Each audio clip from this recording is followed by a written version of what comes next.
Weekly के filter level जो है वो बहुत ज़बरदस्त चलते हैं और इसके ऊपर मेरी बहुत सारी वीडियोज़ है। अभी भी मैं आप इसके बारे में आपको बताने वाला हूँ। एक चीज़ याद रखें कि इसकी ट्रेड थोड़ी सी कम मिलती है, लेकिन ये है कि जब ये कोई भी परफेक्ट लेवल आपको मिलता है तो वो बहुत ज़बरदस्त चलता है। अच्छा, इसके अंदर क्या होता है कि हम 2 से 3 तरीके से फ़िल्टर करते हैं, लेकिन बेसिक चीज़ें वही हैं जो आपके साथ ऑलरेडी मैंने शेयर की हुई हैं कि अगर कोई वीकली सेटअप बनता है तो उसको हमने किस तरह से फ़िल्टर करके नीचे लेके आना है, और उसके अंदर हमने देखना है कि एक्सपेरिमेंटल इनगल्फिंग बनी है या पोटेंशियल इनगल्फिंग बनी है। और ये चीज़ याद रखें कि यहाँ पर जो एक ज़बरदस्त चीज़ है वो ये है कि कोई भी बिल्कुल न्यू ट्रेडर भी थोड़ी सी प्रैक्टिस करने के बाद भी इस चीज़ को लर्न कर सकता है और इसके ऊपर काम कर सकता है। यहाँ पर मैं मार्क करने लगा हूँ, ये एक वीकली की इनगल्फिंग बाय है। रिसेंटली जो इनगल्फिंग बाय बनी थी वो मैं यहाँ पे मार्क कर रहा हूँ। अच्छा, इसके अंदर ये चीज़ भी आपने माइंड के अंदर रखनी है कि सम टाइम आप रिसेंट इनगल्फिंग जो होती है वो उसको मार्क नहीं करते। यही रीज़न है कि अगर आपके कोई वीकली के लेवल को मार्केट उठाती है तो वहाँ पर फिर आप देखते हैं कि मार्केट में तो इनगल्फिंग बाय थी और आपने जो है वो उसको फ़िल्टर भी किया, प्रॉपर लेवल भी फ्रेश था, लेकिन उसको रिस्पेक्ट नहीं मिली। तो रिसेंट इनगल्फिंग में और ओल्ड इनगल्फिंग में फ़र्क होता है कि समटाइम वो टेस्टेड होती है, इस तरह की चीज़ें जो है वो उसके अंदर आ जाती हैं।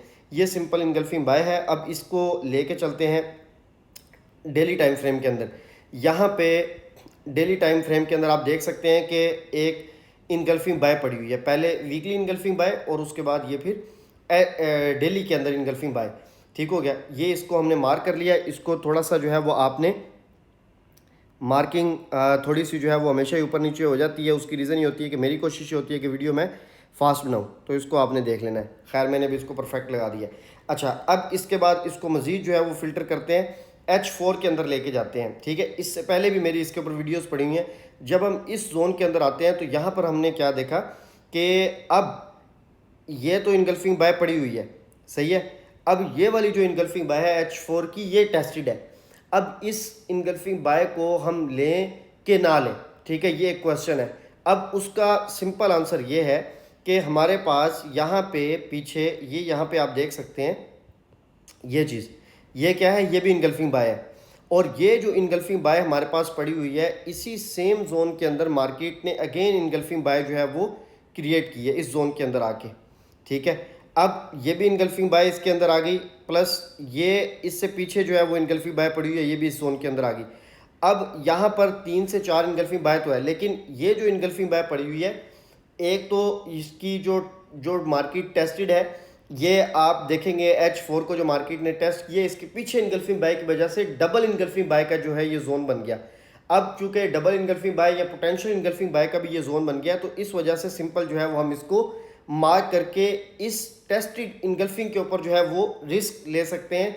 लेकिन वो जाहिर सी बात है कैलकुलेटेड रिस्क होगा, थोड़ा सा, यानी कि कम रिस्क होगा जो हम नॉर्मल ट्रेड के अंदर लेते हैं। लेकिन इस तरह के मोस्टली जो जोन होते हैं, चूंकि वो फिल्टर होते हैं बड़े लेवल में से, तो वो इस तरह से चलते हैं। ठीक है, अब मार्केट आई है, मार्केट ने जस्ट टच किया है, मार्केट अप साइड पे निकल गई है। जो आपकी टेस्टेड इनगल्फिंग, वहां पर तो नहीं मार्केट आई, लेकिन उससे पहले जो इनगल्फिंग पड़ी हुई थी उस इनगल्फिंग से मार्केट निकल गई, यानी कि आप यूं समझ लें कि पोटेंशियल इनगल्फिंग से मार्केट जो है वो निकली है। तो सिंपल ये तरीका है, इसको फिल्टर करके आप जो है वो इसके अंदर जो है वो ट्रेड ले सकते हैं। इसको जो है वो हम नेक्स्ट टाइम मजीद जो है वो देखते हैं मार्केट क्या करती है। ये देखें, अगेन पोटेंशियल जोन में से मार्केट जो है वो निकल गई है।